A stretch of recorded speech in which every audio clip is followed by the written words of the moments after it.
আজকের এডিটোরিয়াল অপমানিত। ভারতকে 1 মাসের জন্য রাশিয়া থেকে তেল আমদানি করার অনুমতি দিয়েছে আমেরিকা। এই বাক্যটি যে কোনো আত্মসম্মানবোধ সম্পন্ন ভারতীয়রই কানে লাগবে। ভারত কোন দেশের থেকে পণ্য আমদানি করবে তার জন্য আমেরিকার অনুমতি প্রয়োজন হবে কেন? কথাটি মুখ ফসকে বলার নয়। গত কয়েকদিনে আমেরিকান প্রশাসনের বিভিন্ন স্তর থেকে কথাটির এতবার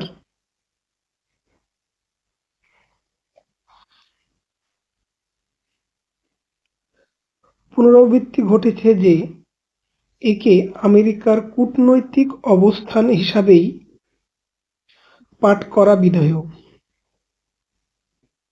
অর্থাৎ অন্তত আমেরিকান প্রশাসনের চোখে ভারতের সঙ্গে তাদের সম্পর্কটি মধ্যে উচ্চবচতা স্পষ্ট। ভারতকে আমেরিকার অনুমতির অপেক্ষা করতে হবে। মনে রাখা জরুরি যে রাশিয়ান তেল প্রসঙ্গে প্রেসিডেন্ট ডোনাল্ড ট্রাম্প প্রধানমন্ত্রী নরেন্দ্র মোদীর নাম উল্লেখ করে বলেছিলেন, মোদি রাশিয়া থেকে তেল আমদানি কমিয়েছেন কারণ তিনি জানেন যে ট্রাম্পকে সন্তুষ্ট রাখা জরুরি। ভারতের সর্বোচ্চ নেতাকে অন্য কোনো দেশে রাষ্ট্রপ্রধানের মন জুগিয়ে চলতে হয় এবং তার মর্জি মাফিক সিদ্ধান্ত গ্রহণ করতে হয়। এই কথাটি প্রত্যেক ভারতীয়র জন্য অপমানজনক। ঘটনা হলো নয়াদিল্লি এই সব কথার তেমন প্রতিবাদ করেনি এবং সেই নীরবতা ভারতের সম্মানের পক্ষে ইতিবাচক নয়।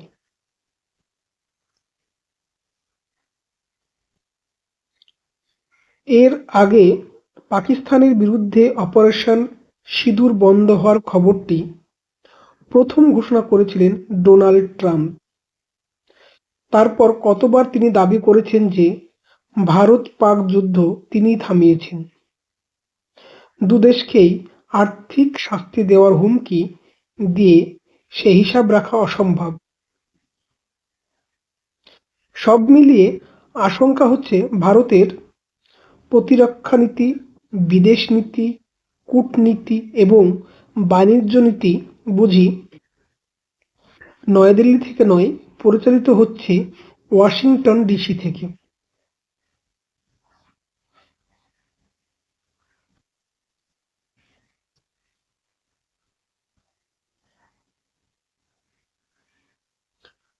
ডোনাল্ড ট্রাম্প কূটনৈতিক সৌজন্যের পরোয়া করেন না। ফলে তিনি হরহামেশা এমন কথা বলেন যা আন্তর্জাতিক কূটনৈতিক পরিসরে সচরাচর উচ্চারিত হয় না। কিন্তু সেই অসৌজন্য সরিয়ে রাখলেও কিছু সত্য স্পষ্ট জেগে থাকে। তার মধ্যে প্রধানতমটি হল কূটনৈতিক দাঁড়িপাল্লায় আমেরিকার বিপ্রতীপে ভারতের অবস্থানটি সাম্প্রতিক অতীতে এখন দুর্বলতম এবং তা ঘটেছে মূলত নয়াদিল্লির ভুলে। স্পষ্ট করে বললে ট্রাম্পের প্রতি আনুগত্য প্রকাশের উৎসাহে। আমেরিকার কাছে ভারতের ভূ রাজনৈতিক গুরুত্ব কতখানি আজকের বিশ্ব রাজনীতির মঞ্চে তা নির্ভর করে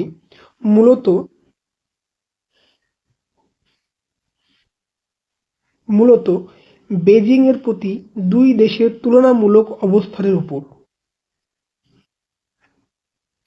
ট্রাম্প পশ্চিম প্রশান্ত মহাসাগর অঞ্চলে চীনের সঙ্গে সামরিক প্রতিযোগিতা থেকে অংশত সরে আসার সিদ্ধান্ত নেওয়ার কোয়াডের গুরুত্ব কমেছে।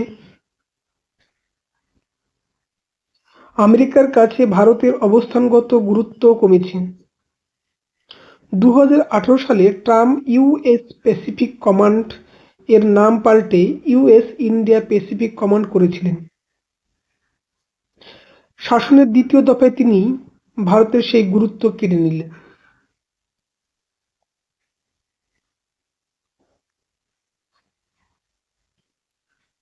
আমেরিকাকে চাপে রাখার জন্য দিল্লির কর্তব্য ছিল বেজিং এর সঙ্গে কূটনৈতিক সম্পর্ক বৃদ্ধি করা।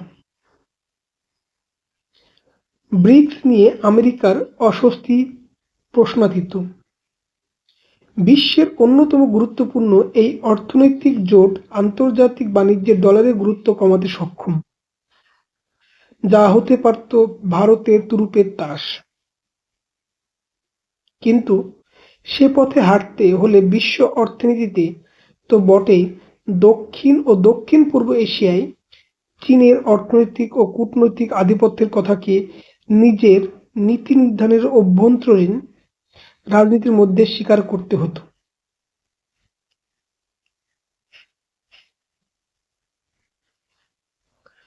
কিন্তু একদিকে অভ্যন্তরীণ রাজনীতিতে ছাতির মাপের মর্যাদা রক্ষা, আর অন্যদিকে আমেরিকার প্রতি প্রায় ঔপনিবেশিক এক আকর্ষণ, দুই মিলে দিল্লি ঠিক উল্টো পথে হাঁটল। তার উপরে 2025-এ বিভিন্ন দফায় আমেরিকাকে তাদের প্রত্যাশার অতীত বাণিজ্যিক প্রতিশ্রুতি দেওয়া হলো।